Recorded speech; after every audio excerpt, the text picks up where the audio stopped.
Hello दोस्तों, एक और नई वीडियो में आप सभी का स्वागत है।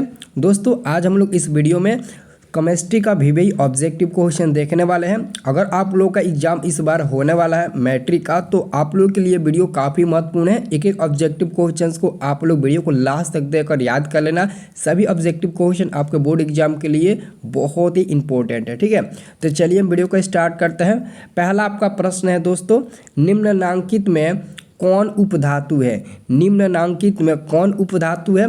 तो यहाँ पर ऑप्शन ए में दिया है Fe लोहा, बी में दिया है Cu कॉपर, सी में दिया है Ni निकेल और डी में दिया है Sb।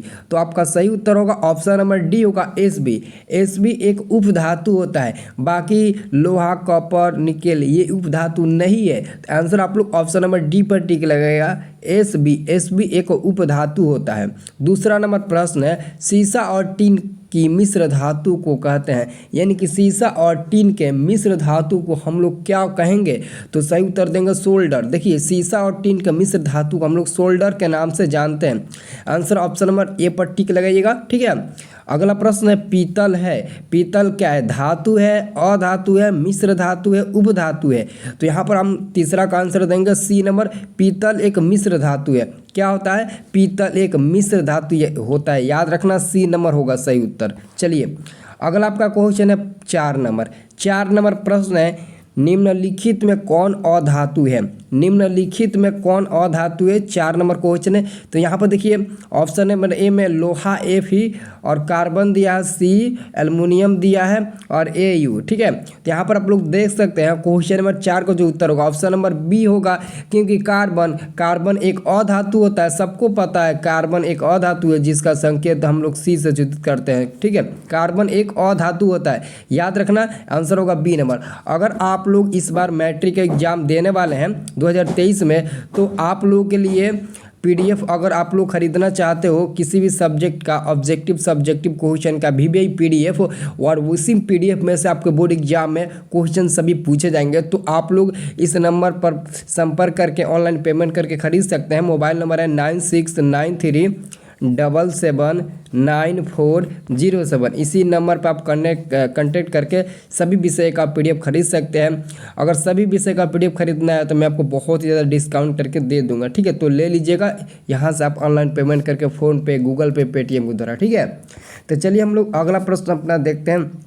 अगला आपका प्रश्न है 5 नंबर प्रश्न है, निम्नलिखित में कौन सा पदार्थ ऑक्सीजन के साथ संयुक्त नहीं करता है? तो याद रखना, आप लोग समझते हो ना, जैसे कि मार्केट में मतलब कि आप लोग जाते होंगे तो सोना वगैरह खरीदते होंगे, ठीक है। तो उसी को हम बोलते हैं, सोना जो होता है ना वो कभी भी ऑक्सीजन के साथ संयुक्त नहीं करता है। तो सोना को हम लोग गोल्ड के नाम से भी जानते हैं, सोना का इंग्लिश में हम लोग गोल्ड कहते हैं। तो ये गोल्ड इंग्लिश नाम हिंदी में दे दिया है गोल्ड। आप लोग याद रखना, जो गोल्ड यानी कि सोना होता है वो ऑक्सीजन के साथ कभी संयोग नहीं करता है, उसके साथ कभी जाता ही नहीं है, ठीक है। और यहाँ पर आपका 6वां नंबर प्रश्न है, निम्नलिखित में कौन आयनिक यौगिक है? निम्नलिखित में कौन आयनिक यौगिक है?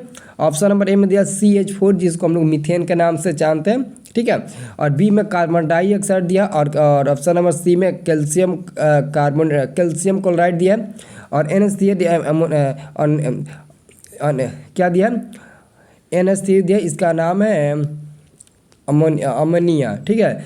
तो इस आंसर क्या हम लोग देंगे? तो 6वां का सही उत्तर हम लोग देंगे ऑप्शन नंबर सी पर, कैल्शियम क्लोराइड एक आयनिक यौगिक होता है, ठीक है। और यहाँ पर 7 नंबर प्रश्न है, एल्युमिनियम पर उसके ऑक्साइड की मोटी परत बनाने की क्रिया को कहते हैं। एल्युमिनियम पर उसके ऑक्साइड की मोटी परत बनाने की क्रिया को हम लोग क्या कहेंगे? तो 7 का हम लोग उत्तर देंगे ऑप्शन नंबर एनोडीकरण कहेंगे। क्या कहेंगे? एनोडीकरण। आंसर होगा ए नंबर, एनोडीकरण कहेंगे, ठीक है। सब लोग याद रखना। चलिए अगला आपका प्रश्न है 8 नंबर प्रश्न है, निम्नलिखित में पीतल किनकी मिश्र धातु है? पीतल किनकी मिश्र धातु होती है? हम आपको बताए थे पीतल क्या है, तो पीतल एक मिश्र धातु है, लेकिन किनकी मिश्र धातु होती है ये आपको बताना है। अब तो यहाँ पर आपको संतुष्टि हो गई ना कि पीतल एक मिश्र धातु होता है, तो पीतल मिश्र धातु होता है, वो किनकी मिश्र धातु होता है? तो याद रखना, कॉपर और जिंक का मिश्र धातु पीतल होता है। सब लोग याद रखना, पीतल किसका मिश्र धातु होता है? कॉपर और जिंक का। 8 का आंसर बी नंबर होगा। और आपका अगला प्रश्न है 9 नंबर, पारा और एक अन्य धातु के मिश्र धातु को कहते हैं। पारा और एक अन्य धातु के मिश्र धातु को क्या कहेंगे? तो अमलगम कहेंगे, अमलगम। आंसर होगा आपका बी नंबर, अमलगम। ठीक है, सब लोग याद रखना, आंसर बी नंबर।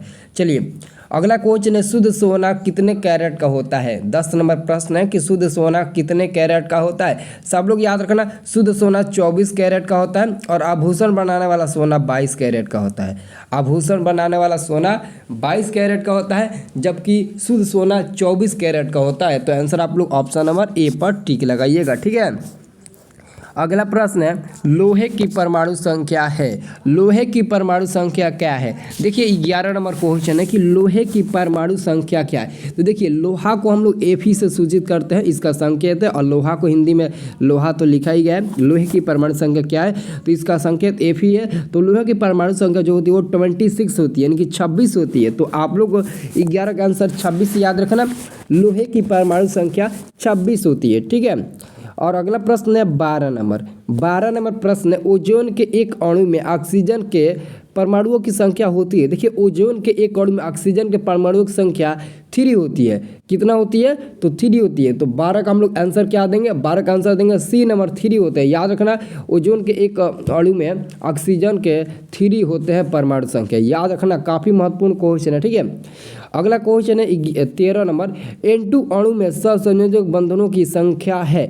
मैं आपको बता दूं, कई सारे वीडियो में भी बताए हैं कि जब भी अगर H2 रहे, O2 रहे, C2 रहे, या फिर आपका क्या N2 हो गया, अगर ये सभी क्वेश्चन पूछेगा, जैसे कि कभी कभी N2 की जगह पर नाइट्रोजन के 2 परमाणुओं के बीच पूछता है तो वही होगा। ठीक है, अगर H के बीच पूछेगा तो H के बीच H के बीच एकल बंध बनता है, O के बीच डबल बंध बनता है, कार्बन के बीच भी डबल बंध बनता है। ठीक है, और यहाँ पर एक और याद रखो, नाइट्रोजन के बीच ट्रिपल बंध बनता है, ट्रिपल बंध। तो यहाँ पर कह रहा है N2 के बीच, तो यहाँ पर त्रिआबंध बनेगा। आंसर होगा बी नंबर, त्रिआबंध बनेगा।